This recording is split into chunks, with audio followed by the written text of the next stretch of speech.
బహుజన రాజ్యమే లక్ష్యంగా ముందుకు సాగాలని పార్స్ national convener doctor Katikala Sivabhagyarao సూచించారు.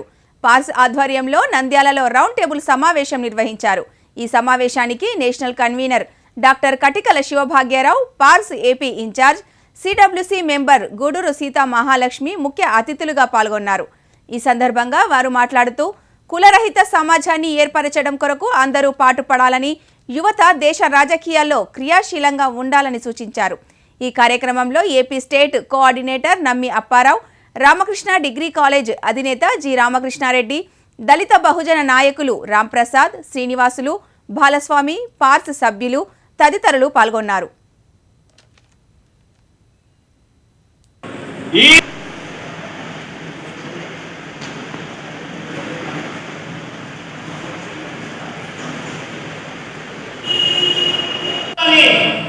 తన భార్య అయినటువంటి సావిత్రిబాయి పూలేతో జీవితాంతంలో తన రక్తాన్ని ధారపోసి ఈ దేశానికి కులరహిత సమాజాన్ని తీసుకురావాలని పూలేబాయి సావిత్రి పూలే గారు. నేను ఎందుకు చెప్తున్నానంటే ఈరోజు యువకులు తమలో ఉన్నటువంటి చైతన్యాన్ని ఒక విప్లవ దీపికలో ఈ దేశాన్ని గతిని మార్చేటువంటి శక్తిని సాంఘిక యువకులకు వీరత్వానికి విజ్ఞానికి పుట్టినైనప్పటికీ ఈ దేశంలో రాజ్యాంగం రాయడానికి డాక్టర్ బిఆర్ అంబేద్కర్ అధ్యక్షుడు వచ్చింది.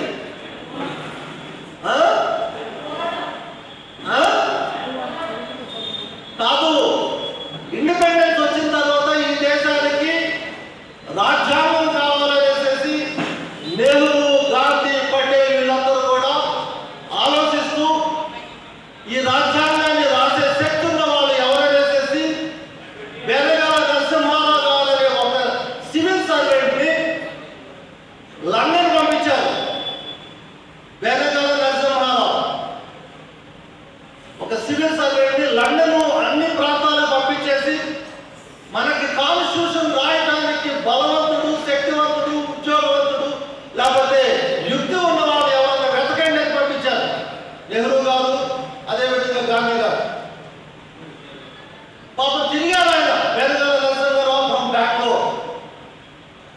తిరిగారు. తిరిగి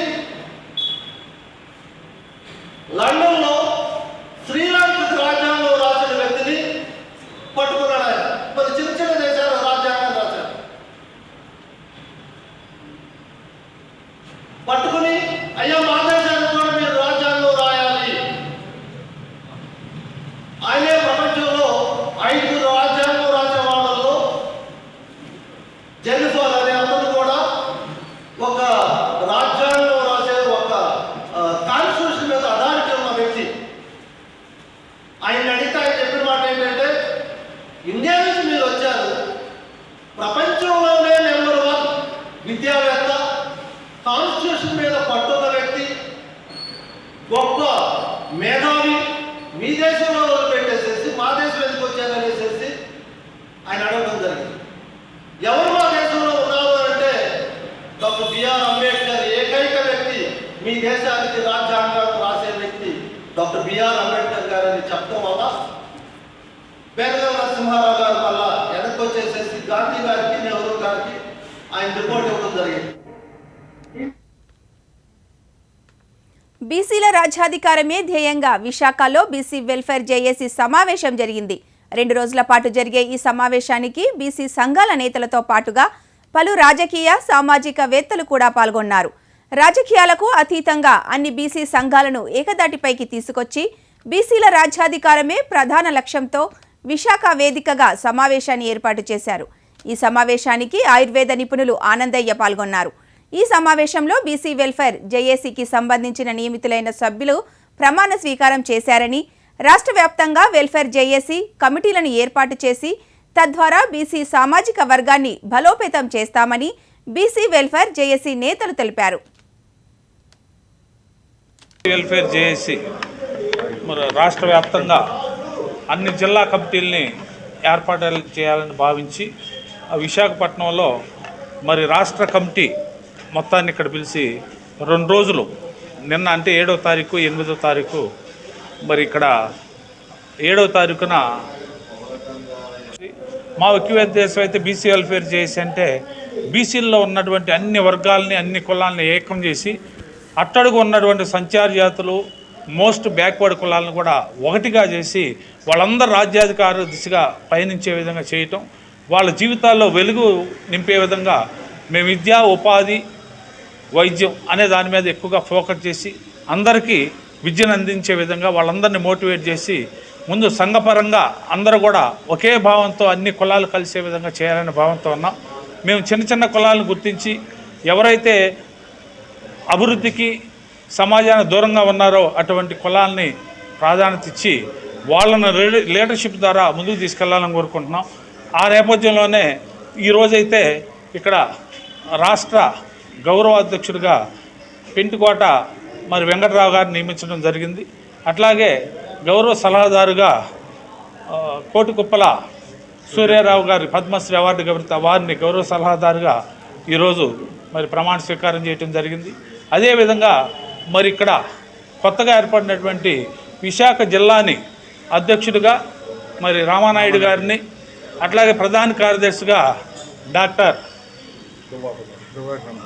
దువ్వాడ రమేష్ గారిని కూడా మరి వారితో ప్రమాణ స్వీకారాలు చేయించడం జరిగింది. ఇది శుభసూచకం. ఇక్కడైతే ఎంతోమంది మేధావులు, ఉన్నతమైన విద్యావేత్తలు, సంఘ సంస్కర్తలు వీళ్ళందరూ కూడా మరి ఈ కార్యక్రమానికి ఇచ్చేసి ప్రతి ఒక్కరు కూడా బీసీ వెల్ఫేర్ జేఏసీలో మరి భాగస్వాములు అవుతారంటాం. ఇది శుభసూచకం. మేమైతే ఒకటే, మా ధ్యేయం ఒకటే.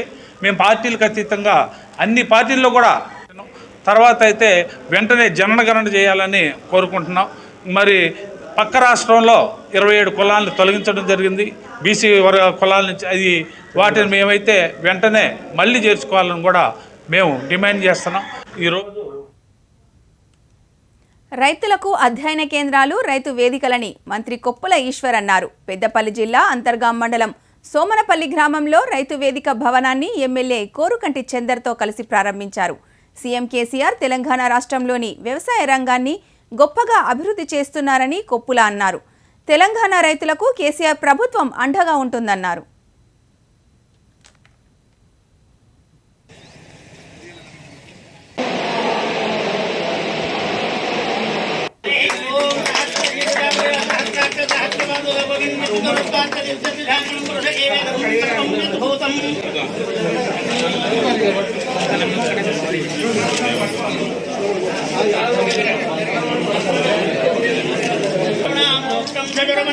देवी धन्यकर्मण देवी प्रसोदरी सजनी सत्यायनी सीता समुद्र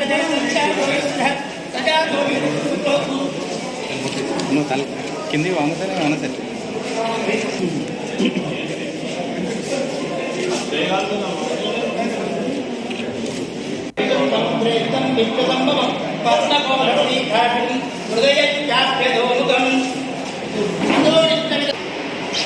కేవలం తెలంగాణ రాష్ట్రంలోనే ఒక కొత్త కాన్సెప్ట్తో జరిగినటువంటి నిర్మాణమే రైతు వేదిక నిర్మాణం. ఎప్పుడైతే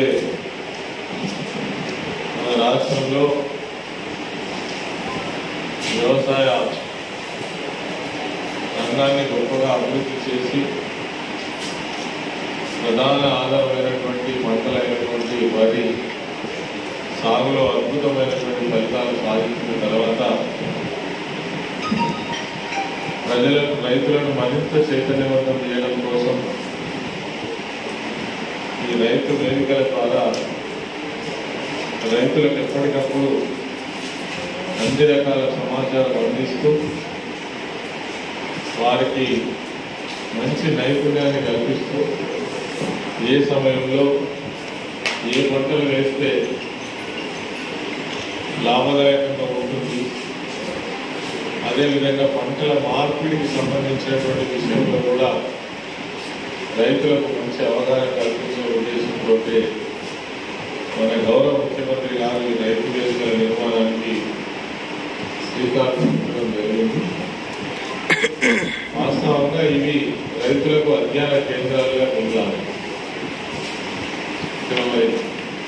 పిల్లలు కూడా ఉన్నారు. మీరు నిరంతరం రైతులతో విద్యార్థిని మృతికి కారణమైన యాజమాన్యంపై చర్యలు తీసుకోవాలని నాయకులు డిమాండ్ చేశారు. పెద్దపల్లి జిల్లా గోదావరికని రెయిన్బో పాఠశాలకు చెందిన విద్యార్థి ఎల్కలపల్లి నుంచి టాటా ఏసీలో వస్తుండగా ప్రమాదవశాత్తు కింద పడి మరణించింది. దీనికి సదరు పాఠశాల యాజమాన్యం బాధ్యత వహించి విద్యార్థిని కుటుంబానికి నష్టపరిహారం అందించాలని విద్యార్థి సంఘాల నాయకులు డిమాండ్ చేశారు.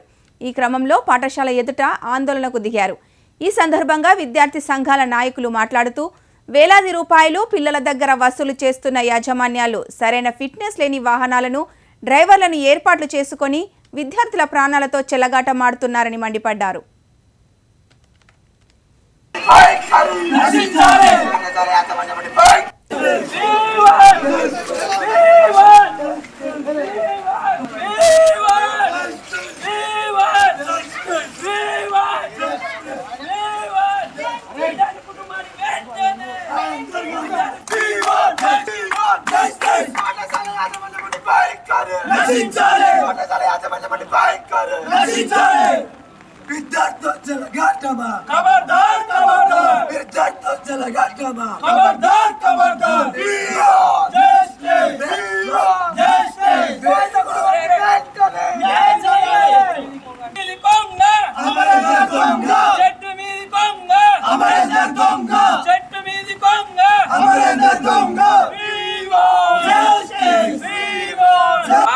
కాలనీలోని రెయిన్బో స్కూల్ యాజమాన్యం నిర్లక్ష్యం వల్లే ఈరోజు కన్నీరు అమూల్య నిండు ప్రాణం కోల్పోవడం జరిగింది. ఇక్కడ ఉన్నటువంటి ఈ మన రెయిన్బో స్కూల్ యాజమాన్యం బస్సులు పెట్టకుండా టాటా ఏసీలలో పిల్లలను మార్నింగ్ ఎక్కించడం, సాయంత్రం దింపడం జరుగుతూ ఉంది. ఎలాంటి పర్మిషన్ లేని టాటా ఏసీని పట్టుకొని అందులో నుండి బాటిల్ పడడం వల్ల ఆ అమ్మాయి తీసుకోకపోయి కింద పడడం జరిగింది. ఇక్కడ ఆ డ్రైవర్ నిర్లక్ష్యం వల్లే ఈరోజు ఆ అమ్మాయి చనిపోవడం జరిగింది. దీనికి పూర్తి బాధ్యత రెయిన్బో స్కూల్ ప్రిన్సిపాల్ గారే బాధ్యత వహించి ఆ కుటుంబానికి నష్టపరిహారం చెల్లించాలని అఖిల భారత విద్యార్థి సమాఖ్యగా ఏఎస్ఎఫ్గా డిమాండ్ చేస్తూ ఉన్నాము. రామగుండం నియోజకవర్గంలోని గోదావరికని పట్టణంలో స్థానిక యొక్క రెయిన్బో స్కూల్లో ఈ యొక్క స్కూల్లో చదువుతున్న 9వ తరగతి విద్యార్థిని అమూల్య అనే విద్యార్థిని ఎవరైతే ఉన్నారో తను పొద్దున స్కూల్కి వచ్చే క్రమంలో ఎలకలపల్లి సమీపంలోని ఒక ప్రాంతంలో ఒక అనుమతి లేని కనీస ఒక మినిమం సేఫ్టీ ప్రికాషన్స్ లేని ఒక టాటా ఏసీలో ఈ యొక్క స్కూల్ యాజమాన్యం పిల్లలను తరలించడం జరుగుతుంది. అందులో భాగంగా 9th క్లాస్లో చదువుతున్న ఒక అమూల్య ఎవరైతే ఉందో తను పొద్దున స్కూల్కి వచ్చే క్రమంలో వాటర్ బాటిల్ కింద పడ్డాయి అనే ఒక ఇంటెన్షన్తో అన్న నా వాటర్ బాటిల్ కింద పడ్డాయి అని చెప్పని ఆ యొక్క డ్రైవర్ని ఆ యొక్క ఆటో ఆపమన్నా కూడా ఆపకుండా ఆయన ఒక నిర్లక్ష్య వైఖరితో పోనేయడం వల్ల ఇవాళ విద్యార్థిని కింద చనిపోవడం జరిగింది. మరి ఈ సందర్భంలో మేము ఇంత నిరసన చేయడానికి కారణం ఏంటంటే యాజమాన్యం ప్రతి విద్యార్థి దగ్గర నుంచి అందరికి ఒకటే రకంగా నువ్వు స్కూల్ ఫీజు తీసుకుంటావు కదా, ఒకరికి ఎక్కువ ఒకరికి తక్కువ అయితే ఏం తీసుకోవు కదా, వేలు వసూలు చేసినప్పుడు ఒకరికి బస్సు ఎందుకు ప్రొవైడ్ చేస్తాను, ఇంకొకరికి టాటా ఏసీ ఎందుకు ప్రొవైడ్ చేస్తాను. సరే వాళ్ళకి లాంగ్ డిస్టెన్స్ ఉన్నదంటే లాంగ్ డిస్టెన్స్ వాళ్ళకి సేఫ్టీ ప్రికాషన్స్ ఎక్కువ ఇవ్వాలి. మరి వాళ్ళకి ఎందుకు ఒక సేఫ్టీ ప్రికాషన్స్ ఇవ్వడంలో ఈ యొక్క యాజమాన్యం వైఫల్యం ఏందనేది మా యొక్క మొదటి ప్రశ్న. రెండోది, మా యొక్క వాటర్ బాటిల్ కింద పడ్డదని ఒక విద్యార్థిని చెప్పినా కూడా ఆ యొక్క ట్యాక్సీ డ్రైవర్ ఎవరైతే ఉన్నాడో వాళ్ళు ఆగకుండా పోవడం ఆ యొక్క నిర్లక్ష్య వైఖరికి అవునా కాదా అనేది ఇవాళ ప్రజలు, తల్లిదండ్రులు అందరూ కూడా ఆలోచించాల్సిన విషయం. మార్కండే కాలనీలోని రెయిన్బో స్కూల్ యాజమాన్యం నిర్లక్ష్యం వల్లే ఈరోజు కన్నీరు అమూల్య నిండు ప్రాణం కోల్పోవడం జరిగింది. ఇక్కడ ఉన్నటువంటి ఈ మన రెయిన్బో స్కూల్ యాజమాన్యం బస్సులు పెట్టకుండా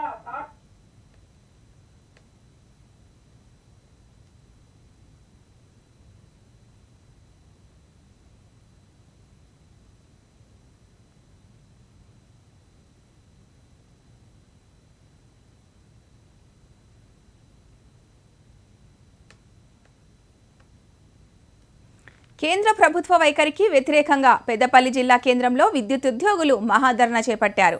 విద్యుత్ సవరణ బిల్లును పార్లమెంటులో ప్రవేశపెట్టబోతున్న నేపథ్యంలో బిల్లుకు వ్యతిరేకంగా ఆందోళనలు చేపట్టారు. కేంద్ర ప్రభుత్వం విద్యుత్ ప్రైవేటీకరణ విరమించుకోవాలని డిమాండ్ చేశారు. ఈ కార్యక్రమంలో విద్యుత్ సిబ్బంది తదితరులు పాల్గొన్నారు.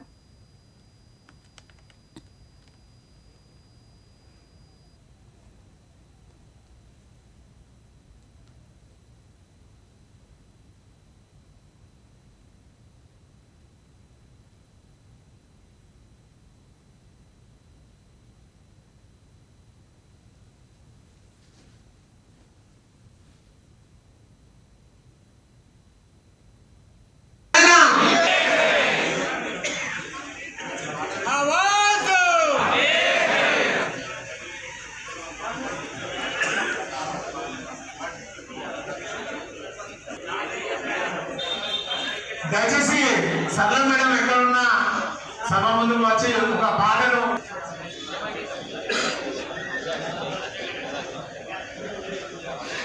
రావాలని చెప్పి కూర్చున్నాం మేడం.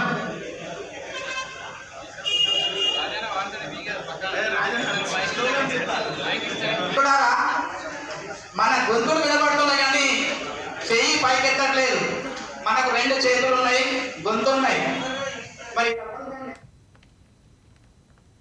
కేంద్ర ప్రభుత్వం ప్రైవేటీకరణ బిల్లును వ్యతిరేకిస్తూ తెలంగాణ రాష్ట్ర వ్యాప్తంగా ఆందోళన బాట పట్టారు. ఉమ్మడి ఖమ్మం జిల్లాలోని ఉద్యోగులు నిరసనలు చేపట్టారు.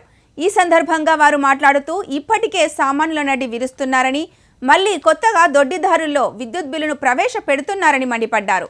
విద్యుత్ శాఖలో పనిచేస్తున్న లక్షలాది మంది ఉద్యోగాల జీవితాలతో కేంద్రం ఆటలాడుతుందన్నారు. ఈ నిరసనలకు సిపిఐ, టీఆర్ఎస్ పార్టీలు మద్దతు పలికారు. వెంటనే ప్రైవేటీకరణ చేసే చర్యలను ఉపసంహరించుకోవాలని డిమాండ్ చేశారు.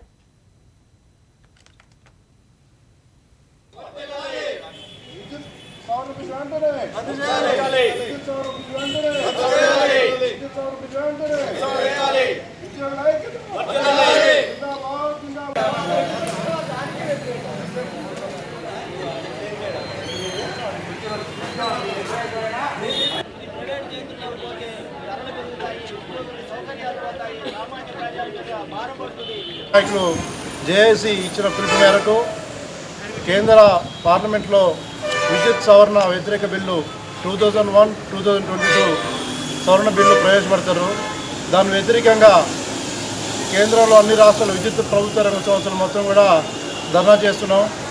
ఈ ప్రభుత్వ రంగం, ఈ కేంద్ర గవర్నమెంట్ ఏం చేస్తుంది, ప్రభుత్వ విద్యుత్ రంగాన్ని మొత్తం ప్రైవేట్ వ్యక్తులకి దారాదత్తం చేస్తుంది. మనం చూస్తున్నాం, బీహార్, గుజరాత్, పక్కన ఒడిశా కొన్ని విద్యుత్ సంస్థలకు కొన్ని పవర్ ట్రాన్స్ఫార్మర్లు, ప్రభుత్వ రంగ సంస్థ భూములు కేవలం ఒక్క రూపాయికి ప్రైవేట్ వ్యక్తులకి దారాదత్తం చేసింది. ఇక్కడ కూడా మన తెలంగాణ విద్యుత్ సంస్థను కూడా ప్రైవేట్ వ్యక్తులకి ఇద్దామని ఆలోచన ఉంది. ఈ ప్రైవేట్ పరం చేయడం వల్ల ఏంటంటే సామాన్య మానవుడికి కరెంటు వాడుకోవడానికి అవకాశం ఉండదు. ఇప్పుడు యూనిట్కి తక్కువ కాస్ట్ పడుతుంది. ప్రైవేట్ వ్యక్తులు పోవడం వల్ల ఏంటంటే ఆడు ఇష్టం వచ్చిన రేటు పెట్టుకుంటాడు. అందువల్ల ప్రజానికాన్ని కానీ చాలా ఇబ్బంది అవుతుంది. దీన్ని వ్యతిరేకిస్తూ ఈరోజు రాష్ట్ర వ్యాప్తంగా నిరసన కార్యక్రమం మా డివిజన్ సత్తుపల్లి డివిజన్ ఆఫీస్ ముందు నిరసన కార్యక్రమం చేపట్టడం జరిగింది. నాయకులు జేఏసీ ఇచ్చిన పిలుపు మేరకు కేంద్ర పార్లమెంట్లో విద్యుత్ సవరణ వ్యతిరేక బిల్లు 2001 ఖమ్మం ఉమ్మడి జిల్లాలో కురుస్తున్న వర్షాలకు వాగులు వంకలు పొంగిపొర్లుతున్నాయి. వర్షాలకు సింగరేణి సంస్థకు భారీ నష్టం వాటిల్లింది. ఇల్లందు, కొయ్యలగూడెం, మనుగూరు, సత్తుపల్లిలో ఉన్న ఓపెన్ కాస్టుకు భారీగా వరద చేరింది. ఫలితంగా టన్నుల కొద్ది బొగ్గు ఉత్పత్తికి అంతరాయం ఏర్పడింది. జిల్లాలో అన్ని చెరువులు నిండుకున్నాయి. దీంతో వరి నాట్లు వేసేందుకు రైతన్నలు ముమ్మర ఏర్పాట్లు చేసుకుంటున్నారు. కాగా మరో 2 రోజుల వరకు వర్షాలు పడే అవకాశం ఉందని వాతావరణ శాఖ పేర్కొంది.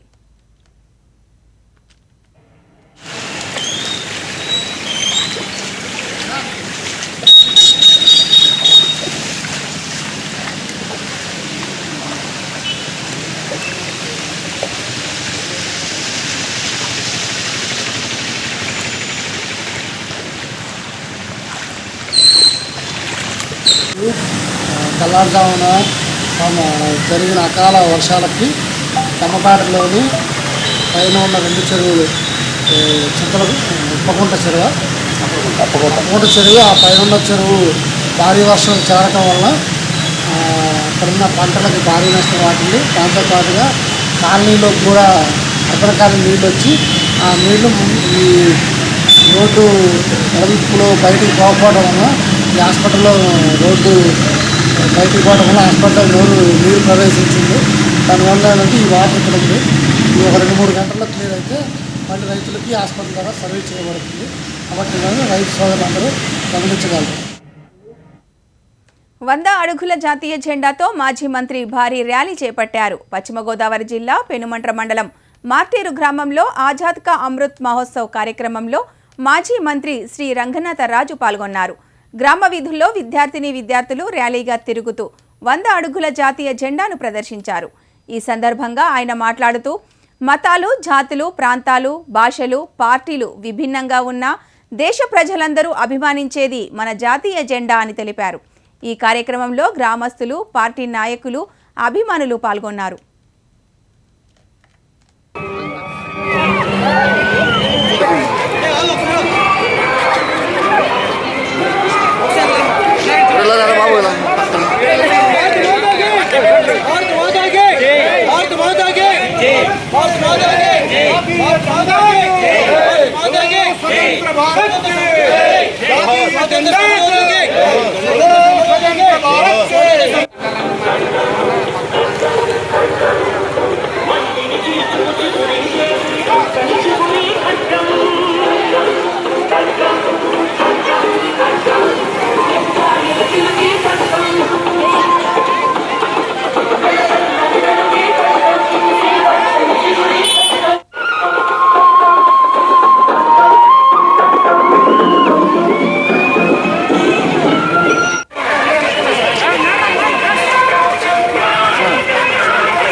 నీకు నేను రక్ష, నాకు నువ్వు రక్ష, మనమందరం దేశానికి రక్ష అనే నినాదంతో సింగరేణి బొగ్గు గనులపై రక్షాబంధన్ కార్యక్రమాన్ని నిర్వహిస్తున్నట్లు భారతీయ మజ్దూర్ సంఘం రాష్ట్ర అధ్యక్షుడు యాదగిరి సత్తయ్య పేర్కొన్నారు. పెద్దపల్లి జిల్లా రామగుండం ఏరియా గోదావరికని రెండవ బొగ్గు గనిపై సింగరేణి కార్మికులకు రానున్న రాఖీ పండుగ సందర్భంగా ముందస్తుగా రక్షాబంధన్ చేపట్టారు. సింగరేణి బొగ్గు గనుల పరిరక్షణతో పాటు హక్కుల సాధన కోసం కలిసికట్టుగా పోరాడాలని సత్తయ్య కార్మికులకు సూచించారు. రక్షణతో కూడిన ఉత్పత్తిని సాధించి ప్రమాదాల బారిన పడకుండా బొగ్గును వెలికి తీసేందుకు, మనోధైర్యం కలిగించేందుకు రక్షలను కట్టుకోవడం జరిగిందని సత్తయ్య తెలిపారు. ఈ కార్యక్రమంలో ఆర్జీ ఏరియా నాయకులు, కార్మికులు పాల్గొన్నారు.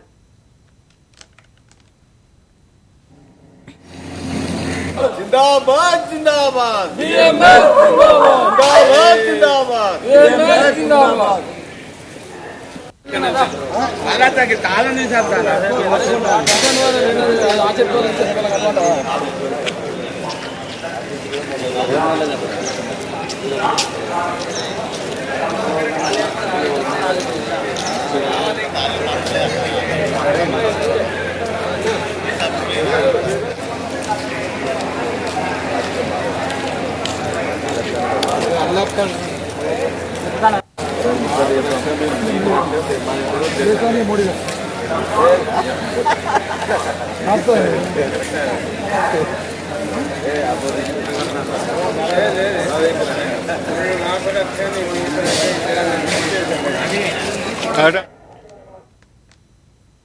రాష్ట్ర వ్యాప్తంగా ఎంబీఏ, ఎంసీఏ కోర్సుల్లో ప్రవేశాలకు నిర్వహించిన ఏపీ ఐసెట్ 2022 పరీక్ష ఫలితాలు విడుదలయ్యాయి. ఈ ఫలితాలను విశాఖ ఏయువిసి ప్రసాద్ రెడ్డి విడుదల చేశారు. ఈ పరీక్షలో 87.83% అర్హత సాధించారు. జూలై 25న రాష్ట్ర వ్యాప్తంగా 24 నగరాలతో పాటు హైదరాబాద్లో మొత్తం 107 కేంద్రాల్లో పరీక్షలు నిర్వహించగా పరీక్షకు 49,157 మంది దరఖాస్తు చేసుకున్నారు. వారిలో 42,496 మంది పరీక్షకు హాజరు కాగా 37,326 మంది అర్హత సాధించారని వీసీ వివరాలను వెల్లడించారు.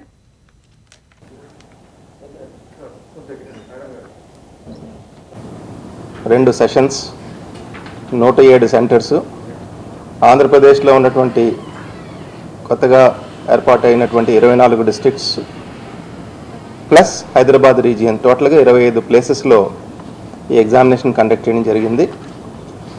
టోటల్గా ఈ ఎగ్జామినేషన్కి అప్లై చేసిన వాళ్ళు 49,157. 49,157.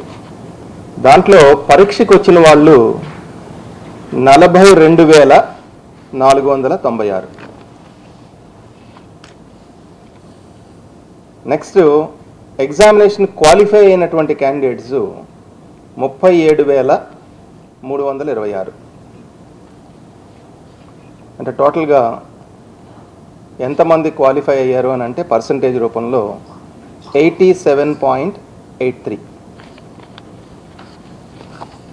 మరి ఫీమేల్ అండ్ మేల్ స్టాటిస్టిక్స్ చూసినట్లయితే క్వాలిఫై అయినటువంటి పర్సంటేజ్లో male candidates total number 19,241, female candidates qualify అయినటువంటి నంబరు 18,085. పర్సంటేజ్ రూపంలో చూసినట్లయితే ఇది ఫిగర్స్ చెప్పడం జరిగింది. పర్సంటేజ్ రూపంలో male candidates pass percentage 87.98, female candidates pass percentage 87.68.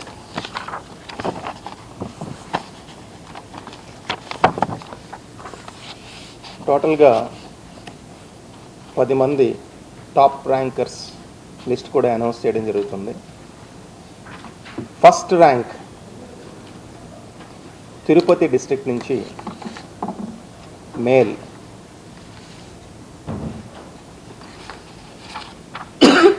అతని పేరు రెడ్డప్పగిరి ఖేతన్.